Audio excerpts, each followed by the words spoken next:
Good evening to all of you. स्वागत है आप सबों का आपके favourite study channel study with Ritesh में। तो स्टार्ट करते हैं हम आज के सेशन को। जैसा कि प्रीवियस क्लासेस में 2011 के जो प्रीवियस क्वेश्चंस थे वो कंप्लीट हो गए हैं, ठीक है। तो अब हम स्टार्ट करेंगे 2012 में जो पूछे गए प्रश्न थे जीव विज्ञान में, वो आज हम डिस्कस करेंगे 1 बाय 1, ठीक है। तो चलिए स्टार्ट करते हैं हम। पहले थोड़ा वेट कर लेते हैं ताकि सारे बच्चे ज्वाइन हो जाएं। देखिए एक और बात बताते हैं कि 2012 से ना, जैसे कि 2010 में आपने 20 क्वेश्चंस को देखा होगा, जीव विज्ञान में पूछा गया था। उसके बाद 2011 में भी 20 क्वेश्चंस थे, बट 2012 से ना 9 क्वेश्चन, 2012 में 9 क्वेश्चंस को पूछे गए थे जीव विज्ञान से, ठीक है ना। नंबर ऑफ क्वेश्चंस कम कर दिए गए थे और अब ऐसा है कि 8 ही क्वेश्चंस पूछे जाते हैं, या आई एम राइट कि 8 क्वेश्चन पूछे जाते हैं ना बायोलॉजी से। तो चलिए स्टार्ट करते हैं हम आज के सेशन को। आज के सेशन का फर्स्ट क्वेश्चन क्या बोल रहा है, पीत वर्णक का मूत्र में उत्सर्जन दर्शाता है, यानी the excretion of bile pigment in the urine indicates, यानी बाइल पिगमेंट का क्वेश्चन क्या बोल रहा है ये समझते हैं, ठीक है। क्वेश्चन हमें ये बताना चाह रहा है, ये पूछना चाह रहा है कि बाइल पिगमेंट का एक्सक्रिएशन होता है। एक्सक्रिएशन मतलब उत्सर्जन होता है, कहाँ पे? यूरिन में। कहाँ पे? यूरिन में। तो वो किस बीमारी को दर्शाता है? अगर बाइल पिगमेंट का एक्सक्रिएशन कहाँ हो रहा है? यूरिन में हो रहा है, तो वो किस बीमारी को दर्शा रहा है? उससे कौन सी बीमारी हो सकती है, ठीक है।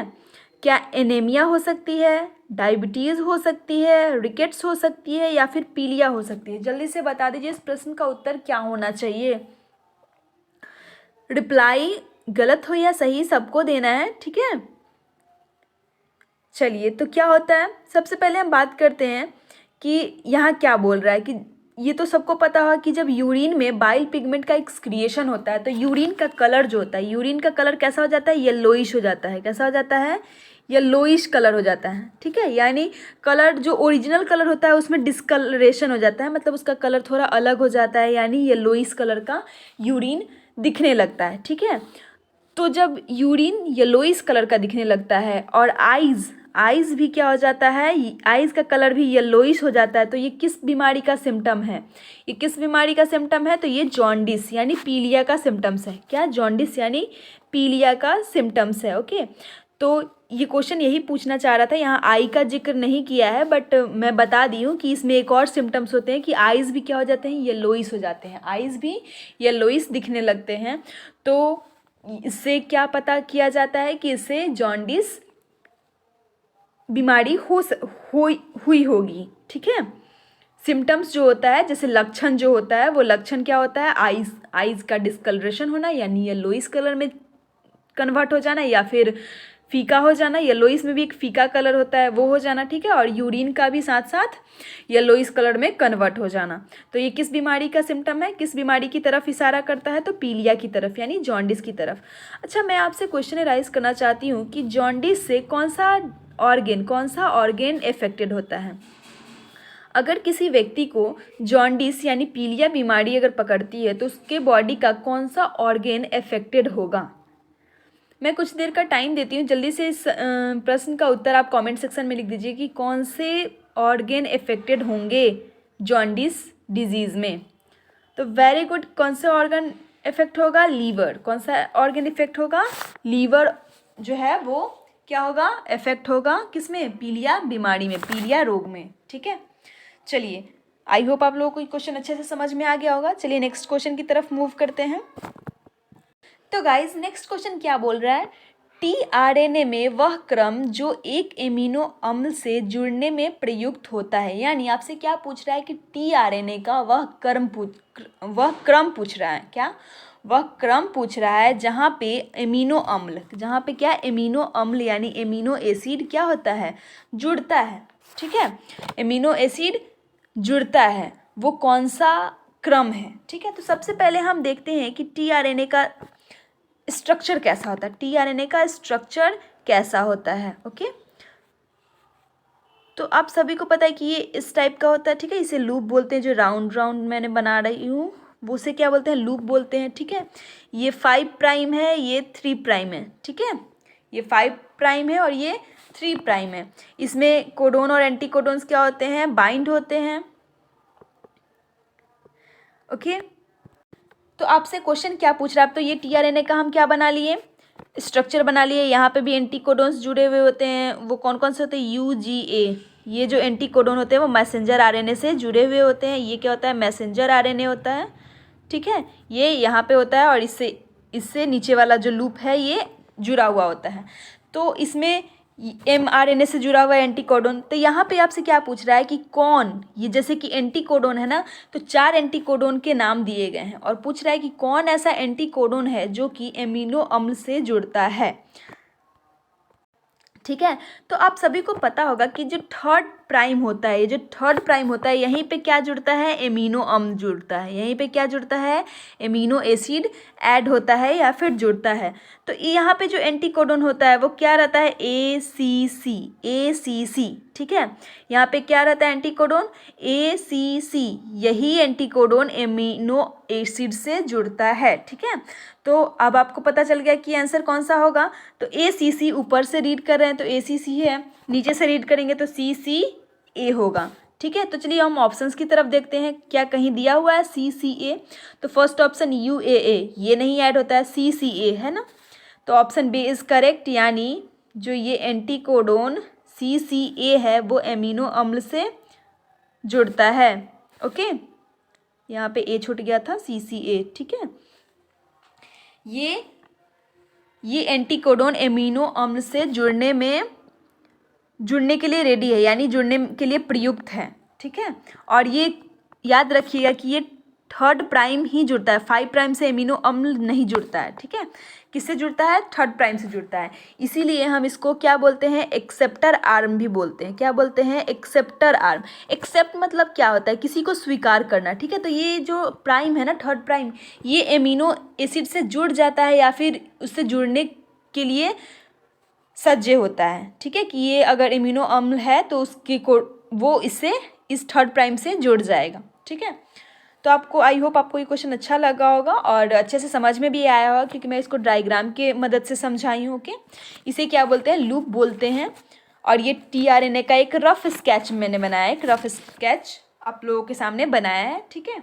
चलिए नेक्स्ट क्वेश्चन की तरफ मूव करते हैं, देखते हैं हमारा नेक्स्ट क्वेश्चन क्या पूछ रहा है।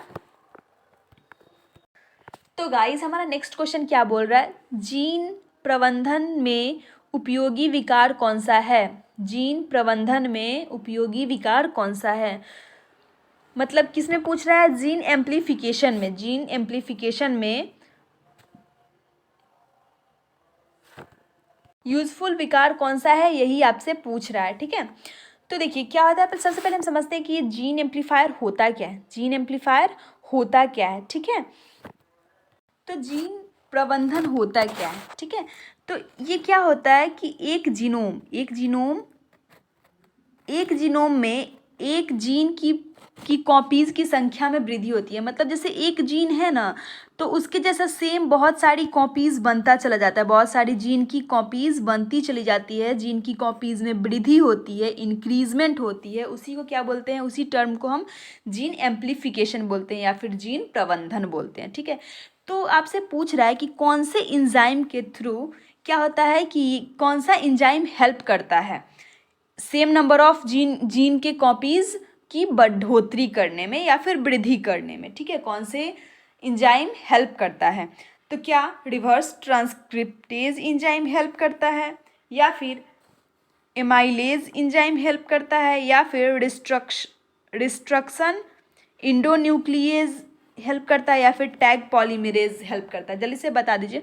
तो आप सभी को पता है कि रिवर्स ट्रांसक्रिप्टेज एंजाइम का कहाँ यूज होता है। तो जैसे कि मैं बताई थी कि डीएनए से जब आरएनए में कन्वर्ट होता है तो इस प्रोसेस को क्या बोलते हैं हम, ट्रांसक्रिप्शन। क्या बोलते हैं, ट्रांसक्रिप्शन प्रोसेस। और यहाँ जो एंजाइम होता है उस एंजाइम का नाम क्या है, ट्रांसक्रिप्टेज एंजाइम, ठीक है।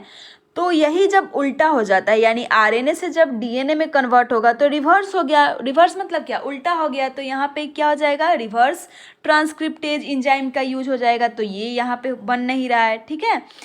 यहाँ पे तो जीन, नंबर ऑफ जीन की वृद्धि करवानी है ना, ठीक है। एमाइलेज इंजाइम भी नहीं करता है ये वर्क। रेस्ट्रिक्शन इंडोन्यूक्लियस भी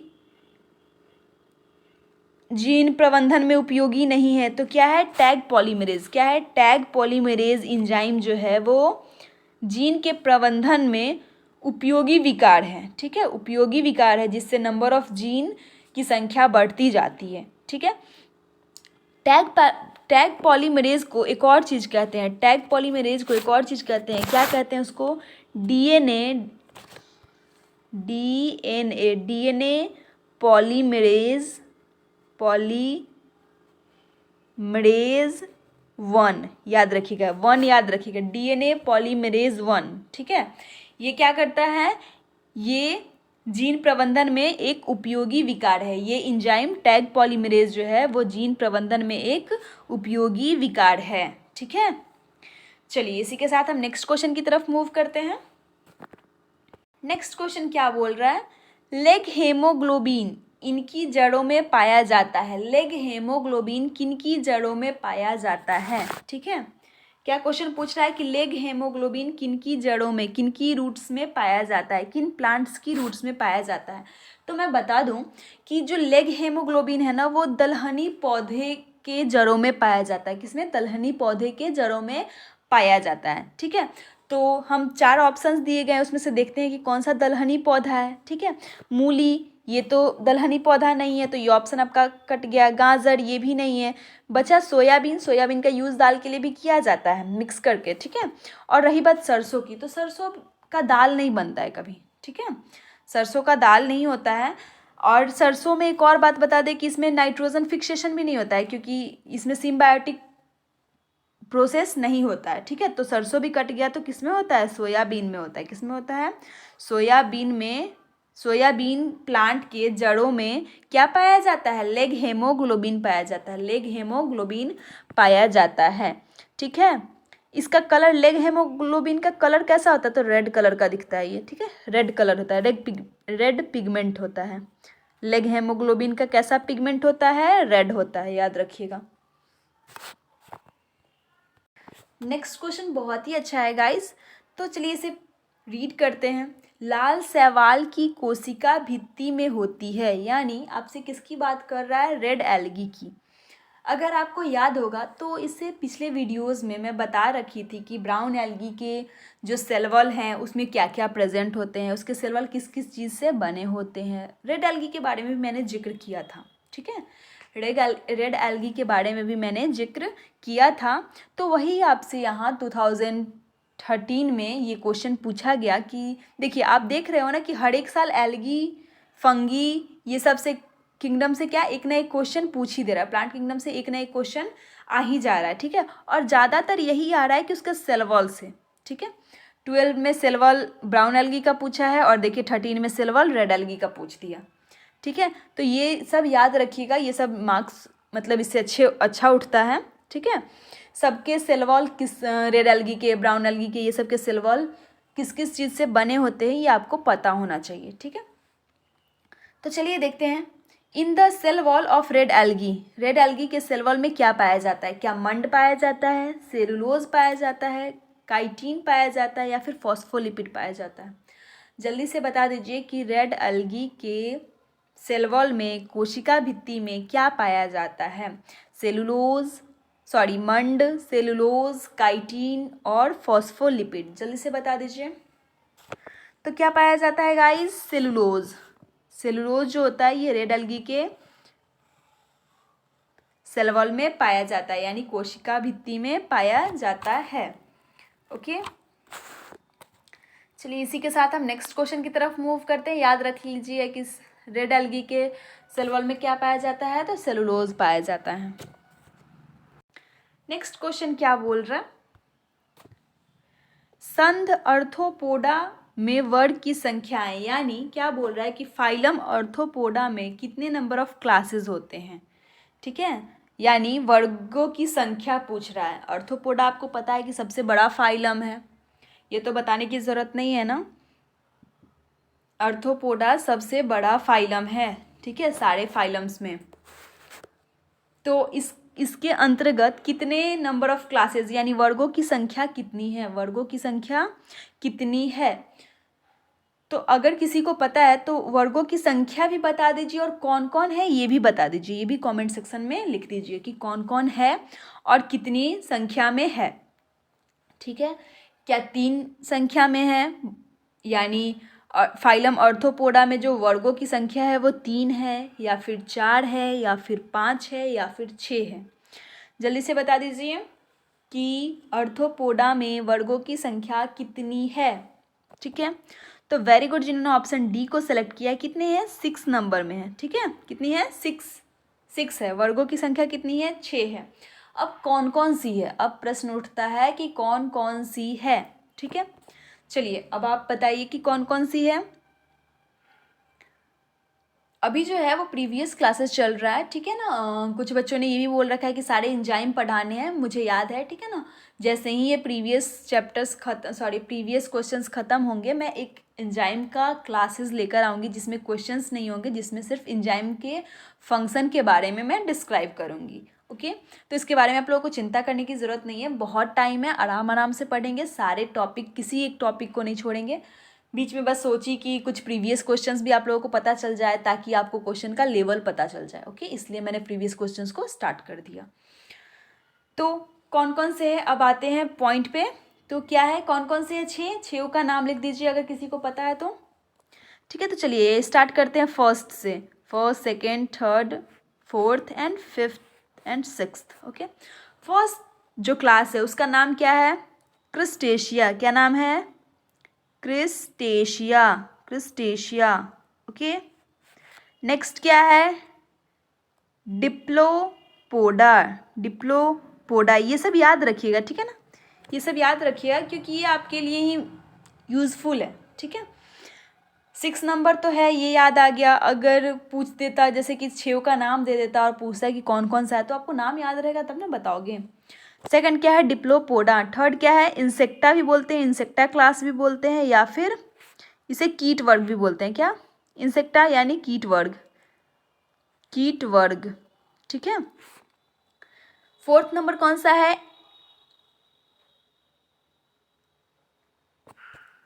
एक्निडा। क्या है, एक्निडा, ठीक है। एक्निडा, इसका स्पेलिंग क्या होगा, ARACHNIDE, ठीक है ना, एक्निडी। फिफ्थ क्या है, माइरोपोडा, माइरोपोडा, PODA, ठीक है, MYRIO, माइरोपोडा। एंड लास्ट क्या है, चिलोपोडा। क्या है, चिलोपोडा, ठीक है। 6 के नाम हो गए। आई होप 6 के नाम आप लोगों को याद हो गया होगा। फर्स्ट क्या है, क्रिस्टेशिया। सेकंड क्या है, डिप्लोपोडा। थर्ड क्या है, इंसेक्टा या फिर इसे कीट वर्ग भी बोलते हैं। फोर्थ क्या है, एक्निडा। फिफ्थ क्या है, माइरोपोडा। एंड सिक्स्थ क्या है, चिलोपोडा, ओके। चलिए इसी के साथ हम नेक्स्ट क्वेश्चन की तरफ बढ़ते हैं। ये 6 का 6 नाम आप याद रख लेना, ठीक है।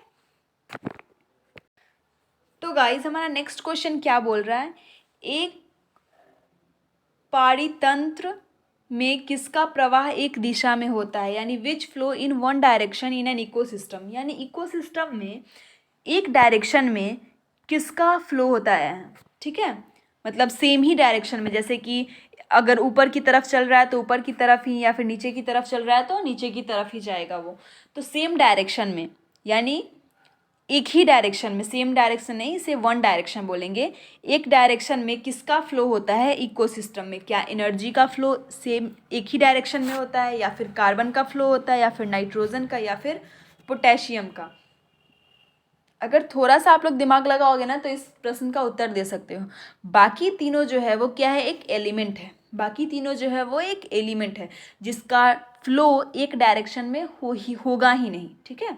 इकोसिस्टम में जिसका फ्लो एक डायरेक्शन में होगा ही नहीं। तो ये तीनों के तीनों ऑप्शन जो है वो कट गए, तो हमारे पास क्या बचा, एनर्जी बचा, ठीक है। क्या बचा, एनर्जी यानी ऊर्जा बचा। ऊर्जा का फ्लो क्या होता है, एक डायरेक्शन में ही होता है। आपने प्रिज्म के थ्रू पढ़ा भी होगा, ठीक है। कि एनर्जी का फ्लो क्या होता है, एक डायरेक्शन में होता है, ठीक है। इसलिए एनर्जी को हम यूनि डायरेक्शनल भी बोलते हैं, ठीक है। इसका फ्लो एक डायरेक्शन में होता है या फिर यूनि डायरेक्शनल भी बोलते हैं। चलिए इसी के साथ हम नेक्स्ट क्वेश्चन की तरफ मूव करते हैं।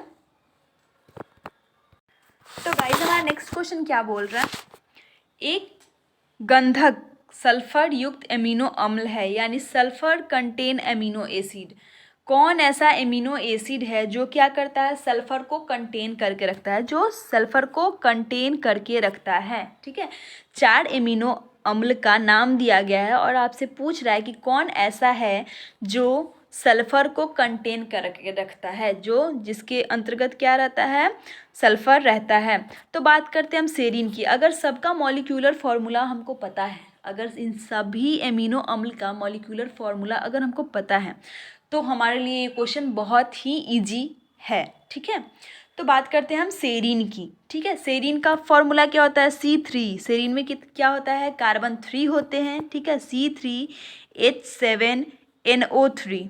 तो क्या आपको यहाँ पे कहीं S दिख रहा है, कहीं सल्फर दिख रहा है, नहीं दिख रहा है, तो ये आपका ऑप्शन होगा ही नहीं, आंसर होगा ही नहीं, ठीक है। अब नेक्स्ट की बात करते हैं मेथियोनिन की। मेथियोनिन एमिनो अम्ल की बात करते हैं तो इसका फॉर्मूला क्या होता है, C5H11NO2S, ठीक है, ये क्या है, S है। यानी मेथियोनिन जो है वो सल्फर को कंटेन कर रहा है, सल्फर को कंटेन कर रहा है, तो हमारा उत्तर क्या होगा, मेथियोनिन होगा, ठीक है। लेकिन बाकी दोनों को भी देख लेते हैं, उससे क्यों छोड़ दें, ठीक है। तो थर्ड क्या है, प्रोलीन। तो प्रोलीन का क्या होता है मॉलिक्यूलर फॉर्मूला, तो इसमें भी कार्बन 5 ही होता है, ठीक है, कार्बन 5 हाइड्रोजन 9 एंड NO2, ठीक है। तो इसमें भी आपको कहीं सल्फर नहीं दिख रहा है। लास्ट की बात करते हैं, एस्पाराजीन की बात करते हैं, तो इसका क्या होता है, C4H8NO3, ठीक है। तो इसमें भी कहीं आपको सल्फर नहीं दिख रहा है, तो आपका उत्तर क्या होगा, मेथियोनिन। क्या होगा, मेथियोनिन। मेथियोनिन जो है, मेथियोनिन एमिनो अम्ल जो है वो सल्फर को कंटेन करके रखता है, ठीक है। चलिए इसी के साथ आज के सेशन का लास्ट क्वेश्चन को डिस्कस करते हैं। क्या बोला, निम्नलिखित में से कौन श्वेताणु नहीं है, यानी कौन WBC या फिर ल्यूकोसाइट नहीं है। ल्यूकोसाइट यानी WBC नहीं है, जल्दी से बता दीजिए कि कौन श्वेताणु नहीं है। क्या क्षरक रंज श्वेताणु नहीं है, यानी WBC नहीं है, या फिर बी लिम्फोसाइट नहीं है, या फिर काइलोमाइक्रोन नहीं है, या फिर इओसिनोफिल्स नहीं है। क्या नहीं है, ल्यूकोसाइट्स नहीं है। ल्यूकोसाइट्स यानी अगर ल्यूकोसाइट्स को सिंपल भाषा में बोले तो WBC नहीं है, ठीक है। WBC का वर्क क्या होता है हमारे बॉडी में, तो ये ना हमें इन्फेक्शन से बचाता है, ठीक है, और इम्यूनी सिस्टम को भी स्ट्रॉन्ग रखता है, ठीक है। बाकी जो यानी जो अदर हार्मफुल बैक्टीरिया होते हैं उनसे फाइट भी करता है, ठीक है। तो आपसे यही पूछ रहा है कि इन चारों में से कौन ल्यूकोसाइट नहीं है, ठीक है, यानी श्वेताणु नहीं है। तो आप सभी को पता होगा जो काइलोमाइक्रोन है, काइलोमाइक्रोन है, ये एक WBC का पार्ट नहीं है, ठीक है, ये एक ल्यूकोसाइट नहीं है या फिर ये एक श्वेताणु नहीं है, ठीक है। तो आई होप आप लोगों को आज का क्लास अच्छा लगा होगा। ये सारे क्वेश्चंस जो थे वो 2013 में पूछे गए थे, टोटल क्वेश्चंस 9 है, ठीक है। और आज के सेशन में 2013 के क्वेश्चंस, 2012 के, नॉट 13 के, हाँ या सॉरी वो गलती से निकल गया, 2012 के क्वेश्चंस हैं, ठीक है। तो 2012 के क्वेश्चंस सारे कंप्लीट हो गए। अब नेक्स्ट सेशन में हम 2013 के क्वेश्चंस को डिस्कस करेंगे। तब तक के लिए thank you, thanks a lot all of you. और जाने से पहले लाइक ज़रूर करके जाना। एंड थैंक यू क्योंकि आप लोग ने इस वीडियो को पूरा देखा, ओके। और कहीं प्रॉब्लम हो तो आप कमेंट सेक्शन में लिख सकते हो, ठीक है, मैं उसे सुधारने की कोशिश करूँगी और आपके जो भी प्रॉब्लम है उसको क्लियरफाई करूँगी, ठीक है। ज़रूरत पड़ेगा अगर मुझे दिखेगा कि नंबर ऑफ़ क्वेश्चंस मतलब ज़्यादा है प्रॉब्लम के, तो मैं उससे कोशिश करूँगी कि एक डाउट सेशन रख दूँ और डाउट सेशन में आप लोगों के जो भी प्रॉब्लम्स है उसको सॉल्व कर दूँ, okay. So bye all of you.